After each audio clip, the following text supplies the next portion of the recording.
Huewpoe! Pa, Huewpoe, Bibik Babu! Kurupipu, Kurupapiku, Pipupa.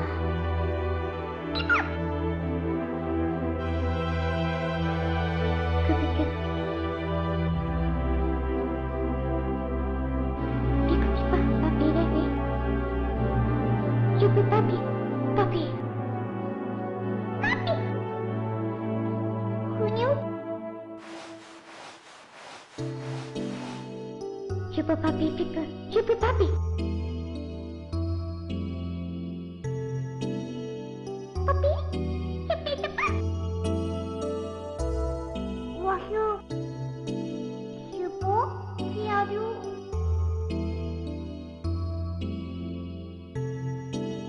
Huewpoe. Kuat. Yupi.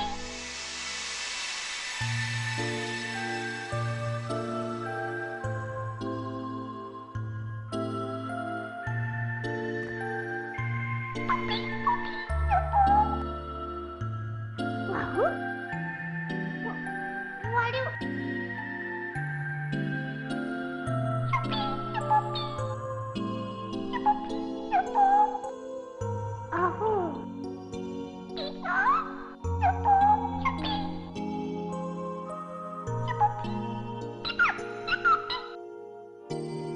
Huewpoe, Yupi. Yupopi. Pika, Yupopi. Huewpoe. Yupi, Yupopi. Papi. Papi, Yupopi. Kak. Huewpoe, Partem Huma. Iya, Wandrafi. Kala, Pipo. Huewpoe, Yupi Pipo Papi.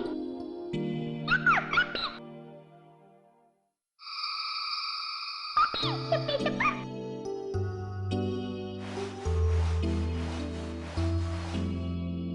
Huewpoe, Yupi Papi.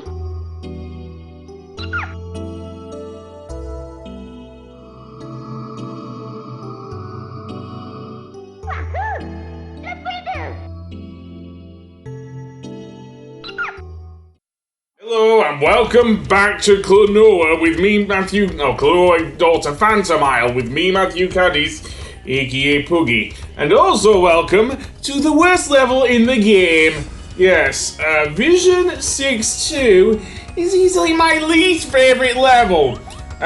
Now, before I go on, because I have only played the Wii version and completed the Wii version, and not including Blue's Tower, I am quite biased for this level, so keep that in mind when you're watching this video, because I did not complete this level in this video, and I therefore would probably be biased. I have heard from various people on YouTube that this level is actually easier in the PS1 version. Seriously. Because all of the problems that were present in the Wii version, minus the controls obviously, because certainly the European version, I don't know if it certainly didn't have support for the Pro Controller. It might have done for the GameCube. In fact, I know it had support for the GameCube controller, but I didn't have a GameCube controller with my Wii U, and until later they couldn't support it. So anyway, back to what I was saying. Yeah, I kept dying here. If I were playing the Wii version, I would have given up just there. Seriously. The fact that the Fantasy Reverie version actually has unlimited lives as an option does help someone like me with a short temper quite a bit, I dare say, on that one bit with the moose chasing you. I know this is very linear. It is fairly similar also to the last level in that we have to destroy things in order to go on. And yeah, I don't mind the platforming is tough. This is the last regular level in the game after all. It is just that the Wii version of this stage, and therefore because the Fantasy Reverie version is based on the Wii version, it also means that all the problems that were with the Wii version are here in Fantasy Reverie again. I think it probably would have taken them a lot longer, that is Namco Bandai, to actually redo the whole level. And before I go on, that one Phantom Alien there is the source of my eternal hate. Because what you have to do is use the moves to actually propel you upwards. Seriously. And that's not easy. Add to that the music is actually pretty good for a stage like this, but it's also very hellish. The bass line of which, the sort of thing, it has been stuck in my head along with Jack Black's Peaches for days. Seriously, both that and because I already saw the Super Mario Brothers movie, obviously. But that being said, let's go back through here and flap my wings. Yeah, I should not have done that. One of the most annoying things that I could do is hold down the X button on that one jump when I'm jumping between these platforms. So yeah, what I should really do is have Klonoa just drop off if I can, or just hold it for a short period. Because the move only generates, I think, before you leave the first platform, so yeah, so... Okay, no it doesn't actually, it's when you land on the first one. Yeah, this is not great, because the spacing between each of the things isn't even. Okay, I did actually get the Phantom Alien there. Okay, that mustn't be the one I was thinking about. I know there is one that is to my eternal hate, because I did get it. Another thing of note, this tests your platforming skills, which, with me, is very lacking. Seriously. There's a similar level in Klonoa 2, though it works slightly differently than this. I've heard some of the problems that are in this version. I've said that. Okay, well, never mind. These bouncy shield moves are not the worst thing in this stage, however. Seriously, they're not. So, although grabbing them can be a pain in the ass, of course it can. So let's see. Nope, just a heart. Again, I'm grateful because despite only getting half health damage here, this can be a pain in the ass. So firstly, we have this annoying enemy. So yeah, let's go down here and get the Phantom Alien. Again, that will be a lot harder in the Wii version because of how much health damage you actually take. It's actually one heart rather than half a heart in easy mode here. Also over there we can see a giant bouncing moo. I believe it's another shield moo.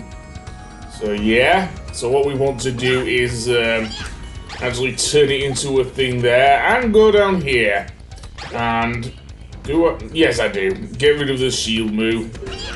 Although that did not work.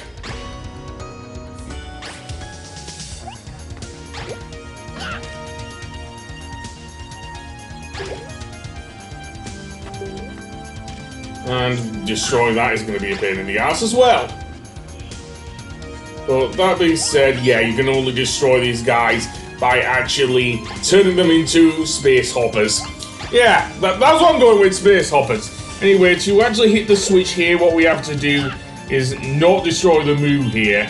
I believe. Does it respawn? I don't know if it respawns. Not that it matters. We have to use the moo to get up to this little alcove here, then pick up the flying enemy, throw it at the switch, yada yada yada, and that will get rid of the crystal at the other end. And then, well, yeah. Also, you will note the cutscene. Apparently, Huewpoe, the giant blue blob who has been traveling with Klonoa and seemingly is good as friends with him, is actually resident of this kingdom. Because, yeah. But we'll get to that. For now, I will head to the other side. That is something very big about this game, and who exactly both Huewpoe and Klonoa actually are as characters, because it feeds very much into the ending of this game. That's all I can say for now. So in this room, we have to hit all three switches, which are all timed. There is a shield moo running along the bottom that is running really quickly, and he has a spike shield. Not that really matters if you're trying to attack him from the back. but it is if you're trying to get him from the front, which you shouldn't do really with a shield move. And then use the flying enemy to get up there. Or you could use the shield move if he was in the right place, which he isn't usually. So yeah, so I have to make sure I don't get hit, which is going to take a lot of time here as well. Seriously, I don't think that if this was a problem in the PS1 version, but we'll get to that. And grabbing the flying enemy is also a pain in the ass. Always it is. Yeah. Throw you, and then get the flying enemy. Thankfully, it doesn't have to be a pain also. Hitting all 3 switches will raise this block in the main room, giving us access to the next area. So yeah. And after we complete each of these puzzles, what will happen is that we will emerge in this area, in this next area where Klonoa goes down. It can only be described as what I consider one of those sand slides from Sandopolis Zone, only it moves a little slower than that. And unlike with Knuckles, Klonoa cannot glide his way back up them. Anyway, then we have to make our way all the way back through here with this giant crystal chamber. And look at that, I'm down to 1 health already. This is on easy mode. That's how tough this level is. Imagine playing this on the Wii version. I'm not going to say the PS1 version because I have not completed that. I only got as far as the second seed off. So the beginning of the next one looks awfully familiar, doesn't it? Up until the fact that we are now chased by 3 moves and we have a large gaping hole over there. Seriously, and we have to use one of the moves to get over said hole. Seriously? Okay, then we're back. So I'll grab one of these moves, get up there. This is where the annoying Phantom Alien is, because you have to use all 3 of these flying enemies. And after going through the first area, I thought, screw it, I'm not doing this. Seriously, I'm gonna destroy the giant move, which is a huge mistake, because we need him to get up to this platform. Seriously. And I have to attack the giant move just to get up there. And then we have this, the flying enemy, and these moving Felix the Cat wannabes. Although they're not kind of 2D or whatever, so maybe not. So grab you and wait until these guys come back down. And then propel Klonoa, there we go. Nothing too hard actually. So the next area is where we get some annoyances as well. We have these, I can only describe cutter enemies. Not exactly Sakibble or anything. Okay, where was the checkpoint then? Oh, good! I didn't have to go through that annoying puzzle room.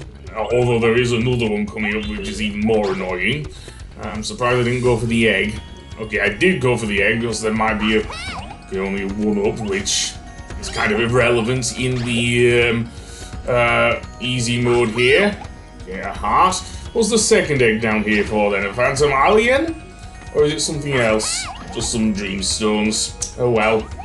Well, I'm not going to get all of the Phantom Islands, as I mentioned, speaking of which, there's one down here. To get back up, we have to use both these enemies to get onto the moving platform, which is a lot harder than you think, because unlike with the Kirby games, Klonoa cannot phase through platforms, if you know what I mean. Over here, we have a giant shield enemy. That's what I'm going to go with. He moves rather quickly, so yeah, giant shield, not a steel move, and yeah, this guy is annoying, as you can't tell. Wait for one of these guys to come, and there we go, he goes back to being a blue move. And then, well, let's see, we can't destroy that thing, so I'll just go over you, turning you into a space hopper as well. Well, what can I say, this is a 90s game. Or at least originated in the 90s. And then we get this bit, another switch to hit. This time, however, we are wedged between a couple of floating platforms and a couple of disappearing platforms as well. Yay! Well, I do so love these sort of things. So grab the flying enemy, wait until the platform goes back up, and then hit the switch. which can be pain in the arse in itself because where do you jump off? Because the platforms only go so high. Seriously, so yeah. I think the timing with the enemy is that you have to grab it while you are actually in the air, because otherwise all Klonoa will do is just go back down and whatnot. Seriously. And here's one I made earlier, I guess. Let's make our way up here. Wait till the platform goes up, and there we go. That definitely was a direct hit. And that will allow us to destroy the crystal and move on. Now, as I say, after we destroyed the last crystal, of course, there was another puzzle room. And indeed, there it is here. And this one's really tough. The last one was tough. I thought the last one was tough. Oh boy, you didn't see nothing yet, because this one has, again, 3 switches. However, note that they are actually in, when you get on the platform, the game tricks you by making you think all you have to do is throw the enemy towards them. Nope, you have to actually throw the enemy at the screen, because the other 2 cannot be hit, and yeah. So to save any redundant commentary and whatnot, I am just going to skip ahead to where I actually did get all 3 switches. Okay, this is my best run. So I have grabbed the shield moo here. So what I will do is grab him and then pick up the flying enemy, completely miss. And yeah, the shield moo is actually moving very quickly around here. So yeah, you want to move quickly as well. So yeah, you can hit the last one on the left, on the far left there, with one of Klonoa's wind bullets, and it can hit. So yeah, that will raise the green pillar, so that gives us access to the next area. However, I think I will end the episode there, because the next bit is where I pretty much rage quit the level. I did do it a bit later, but I actually rage quit here because, to be honest, yeah. So what I will do is I will move Klonoa, you will see Klonoa go off, and I will end the episode there. So I will see you on the next one where we hopefully finish this level. So I'll see you then. Goodbye!